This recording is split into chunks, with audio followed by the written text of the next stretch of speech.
दोस्तों नमस्कार। मैं हूं राकेश कुमार। मत अभिमत पर आपका स्वागत है।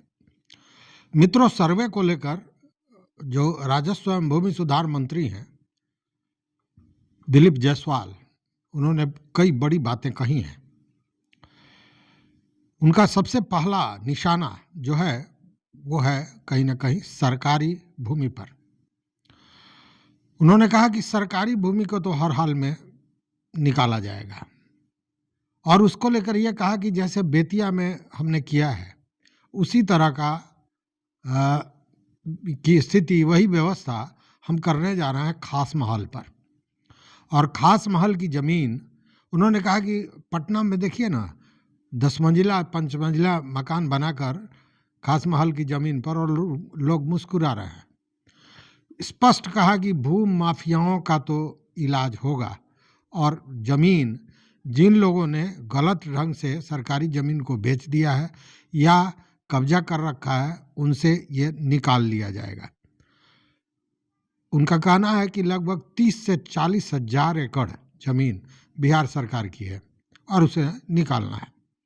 साथ ही एक तरह से कहें कि उन्होंने बड़ी दबंगई से कहा कि दिलीप जायसवाल मंत्री है तो उस स्थिति में किसी के भी गला को छोड़ा नहीं जाएगा। मतलब सारे जो भू माफिया हैं उनका गला दबोचा जाएगा, ये कहना है दिलीप जायसवाल का। तो पहले ये सुन लीजिए कि दिलीप जायसवाल ने ये क्यों कहा है। 130 साल के बाद, अंग्रेज के शासन के बाद 130 साल के बाद यह विशेष सर्वेक्षण अभियान बिहार में हो रहा है। कैडस्ट्रल सर्वे के बाद ये हमारा सर्वे हो रहा है। बीच में रिविजनल सर्वे था, रिवीजन हो रहा था, और इस सर्वे को कराना एक बहुत बड़ा चुनौती बिहार में था।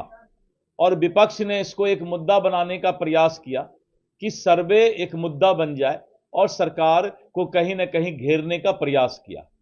लेकिन शायद वो भूल गया कि यहां पर राजस्व मंत्री कौन बैठा हुआ है, और राजस्व मंत्री बहुत ही तकनीकी तरीके से इस सर्वे को पूरा कराने का जिम्मा हमने लिया है। 75 लाख परिवार अभी तक जो है स्वतः घोषणा ऑनलाइन पोर्टल पर अपना सर्वे के सारे कागजात और स्वतः घोषणा कर चुके हैं। 75 लाख परिवार का हमने जो है सर्वे करीब करीब अपील के स्थिति में ला दिया है। इसी तरह करके अभी हमने जो 6 महीना का मैक्सिमम टाइम था, तो वो हमने कानून के तहत जनता को या रैयत को वो सुविधा दे दिया। अब वो आराम से मार्च तक जो है पोर्टल पर स्वतः घोषणा कर सकते हैं। कोई अफरा तफरी नहीं होगा, कोई जल्दीबाजी नहीं होगा। आराम से कागज तैयार करके आराम से सारे पोर्टल के जो भी कागजात हैं उसको निकाल करके अपना सर्वे कराने का काम करेंगे।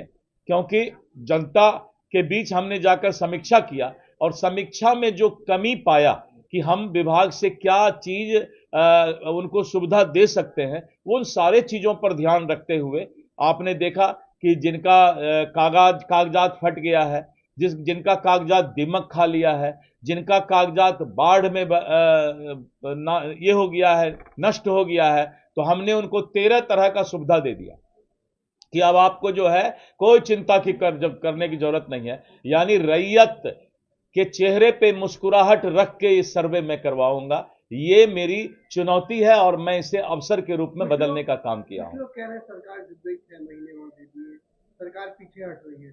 पता नहीं है उनको। सरकार जो है सर्वे तो अपना काम करा ही रही है। वैसे लोगों को हमने समय दिया है जिनको कि कागजात में समय मांग रहे थे। 75 लाख परिवार का सर्वे हो गया, तो यहां पर अगर 3.5 करोड़ परिवार है तो हम 75 लाख का करा लिए। करीब हमको लगता है 20 लाख के आसपास और 1-2 महीना के अंदर हमारा पूरा हो जाएगा। सर्वे हमारा चल रहा है। ये तो उन लोगों के लिए समय है जो लोग को कोई ना कोई बेवकूफ बनाते थे कि जल्दी करवा लीजिए, नहीं ये कागजात ये कर लीजिए, तो उसमें कोई उनको भ्रष्टाचार का शिकार नहीं बनाए, कोई टेंशन नहीं हो उनको, इसलिए मैंने किया। जमीन सर्वे चल रहा है, मैंने कहा ना, भ्रम फैला रहे हैं, मतलब नहीं कोई नहीं फैला रहा है, कोई नहीं फैला रहा है। बिहार में सर्वे बहुत आराम से चल रहा है। कुछ लोग का आदत होता है गाल बजाने का, कोई काम नहीं होता है तो अमेरिका से लेके बिहार तक की वो बात करते हैं। उनको कोई काम नहीं है, दिन भर वो कभी अमेरिका का राष्ट्रपति, कभी चाइना का, उसी तरह कुछ से कुछ फालतू सब बात करने वाले लोग समाज में वैसे दो चार लोग हैं। जमीन माफिया है जो सरकार का जमीन अतिक्रमण कर लिया है, अब वो लोग बचने वाले नहीं हैं। सर्वे तो होगा ही, सर्वे के साथ साथ वैसे लोग जो सरकारी जमीन को धोखाधड़ी करके बेच लिए हैं, उन पर कब्जा कर लिए हैं, वैसे करीब हजारों एकड़ जमीन है। हमको लगता है कि वैसे 30 से 40 हजार एकड़ जमीन है सरकार का, जिस पर कि गलत लोगों का नजर या कब्जा है। ये सब लोग अभी छटपटाहट में है। अभी बेतिया राज की जमीन मैंने किया ना, उसी तरह अभी खास महल का भी मसौदा आ रहा है।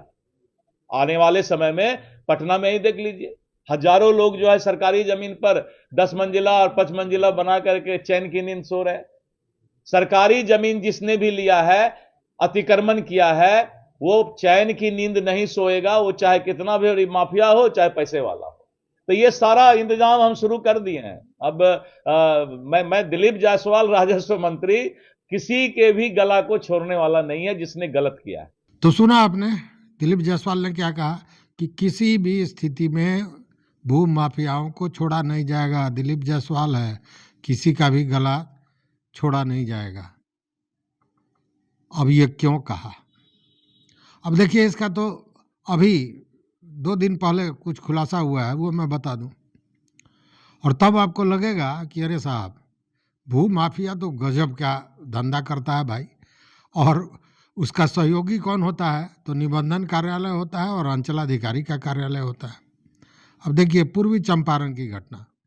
पूर्वी चंपारण में ढाका प्रखंड है, और ढाका में 2 जगह 2 स्कूल, बाजाप्ता उच्चतर माध्यमिक स्कूल जिस भूमि पर है, उस भूमि को एक जगह बेच दिया गया भूमि को, और एक जगह तो बाजाप्ता मकान दिखाकर जमीन को बेच दिया गया, मतलब स्कूल को बेच दिया गया।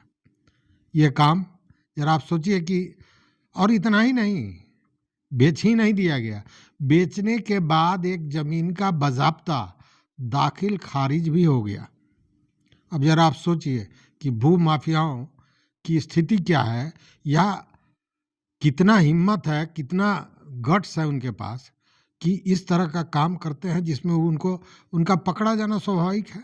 जब तक खोजबीन नहीं हो रही थी तब तक नहीं हो रही थी, या फिर जिसने खरीदा जब वो स्कूल खारिज कराने जाता तब क्या होता, मामला फिर कानून पर जाता, जांच पर जाती, तमाम तरह की बातें आती।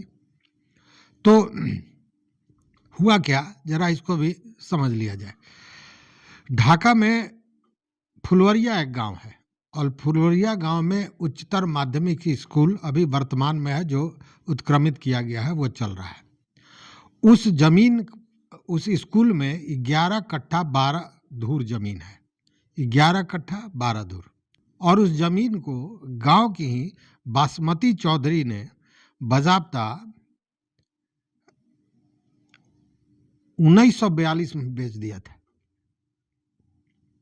1942 में दे दिया था, जबानी दिया था, मतलब मौखिक रूप से उन्होंने स्कूल के लिए वो जमीन दे दी थी, लेकिन उसकी रजिस्ट्री नहीं हुई राज्यपाल के नाम से, जो होता है बिहार सरकार के नाम से।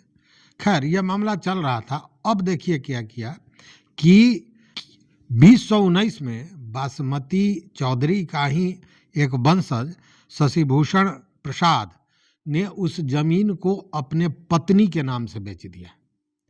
कहीं बाहर नहीं बेचा है, पत्नी के नाम से, मतलब कि वो दस्तावेज तैयार कराने की एक व्यवस्था उसने बनाई। बाजाप्ता जमीन बिका, दाखिल खारिज हुआ, सारा कुछ हो गया। तो आप समझ जाइए कि क्या स्थिति है। दूसरी घटना है ढाका की ही, और ये जगह है पचपकड़ी। पचपकड़ी में उच्चतर माध्यमिक विद्यालय है, जिसमें बाजाप्ता स्कूल चलता है, स्कूल का भवन बना हुआ है, और वहाँ किसी विजय राम के नाम के व्यक्ति को वह जमीन भूमाफियाओं ने बेच दिया। और बाजाप्ता जो बेचा गया उसमें दर्शाया गया कि उस पर भवन भी है, मतलब स्कूल के भवन को भी दर्शाया गया है, स्कूल के नाम से नहीं, लेकिन भवन बना हुआ है और जमीन है, बाजाप्ता वो उसकी बिक्री हुई। अब बिक्री के बाद दाखिल खारिज की व्यवस्था होनी थी, वो प्रक्रिया शुरू हुई। लेकिन इसी दौरान इसकी जानकारी कहीं न कहीं से ढाका के जो विधायक हैं पवन जायसवाल उनको मिली। तो पवन जायसवाल ने बज़ाब्ता ये दाखिल खारिज न हो इसकी व्यवस्था सबसे पहले की और उन्होंने जिलाधिकारी को इसकी शिकायत दी। जिलाधिकारी ने दाखिल खारिज पर तो रोक लगा दिया। लेकिन अब पवन जायसवाल का यह कहना है कि इसमें कहीं न कहीं निबंधन कार्यालय और अंचल कार्यालय की गलती है, जिसने गलत रिपोर्ट दिया और उस आधार पर यह सारा कुछ हुआ है। तो उस स्थिति में उन पर कार्रवाई होनी चाहिए। इसको लेकर जो अपर समाहर्ता हैं उनका भी यही कहना है कि निबंधन कार्यालय और अंचल कार्यालय द्वारा गलत रिपोर्ट लिखी गई है। उच्चतर विद्यालय पचपकड़ी और फुलवरिया का जो ये मामला है, ये निबंधन हुआ है और वह भी सरकारी स्कूल का। यह गंभीर अपराध है और इसको लेकर कार्रवाई चल रही है, कार्रवाई होगी। तो ये स्थिति है। इसमें अगर जो राजस्व एवं भूमि सुधार मंत्री हैं, हालांकि पवन जायसवाल ने भूमि सुधार मंत्री को भी इसकी जानकारी दी है, जो सूचनाएं आ रही हैं, लेकिन मेरा ये कहना है कि इसको लेकर अगर राजस्व एवं भूमि सुधार मंत्री दिलीप जायसवाल ने यह कहा कि दिलीप जायसवाल है तो गर्दन छोड़ा नहीं जाएगा, तो यह सही कहा। क्योंकि अब आप सोचिए, सरकारी जमीन को बेच दिया तो खाली पड़े हुए जमीन को इधर उधर करके बेच दिया तो बात समझ में आती है। जिस जमीन पर बाज़ाब्ता स्कूल चल रहा है, उच्चतर माध्यमिक स्कूल चल रहा है, जिस पर सैकड़ों हजारों बच्चों का भविष्य है, उसके भविष्य को मारने जैसी ये बात हो गई। ये बहुत बड़ा अपराध है और इसकी सजा तो मिलनी चाहिए। साथ में उन पदाधिकारियों और कर्मचारियों को भी सजा मिलनी चाहिए और कड़ी सजा मिलना चाहिए जिन्होंने इसमें अपनी भागीदारी रखी है, चाहे वो जिस तरह से हो। लेकिन कहीं ना कहीं तो उनकी गलती है, नहीं तो न ये निबंधन हो पाता और न ये दाखिल खारिज हो पाता। तो स्थितियाँ यही बनी हुई है। इस वीडियो में बस इतना ही। आप भी, आपके अगल बगल में अगर इस तरह का कोई मामला हो तो ज़रूर बताइएगा, उसको हम संजीदगी के साथ सामने लाएंगे। तो देखते रहिए मत अभिमत। मित्रों, चैनल पर नए हो तो सब्सक्राइब कीजिए, लाइक कीजिए, दोस्तों के साथ शेयर कीजिए और अपना विचार, अपना मत जरूर दीजिए। बहुत बहुत धन्यवाद, कोटिशः आभार।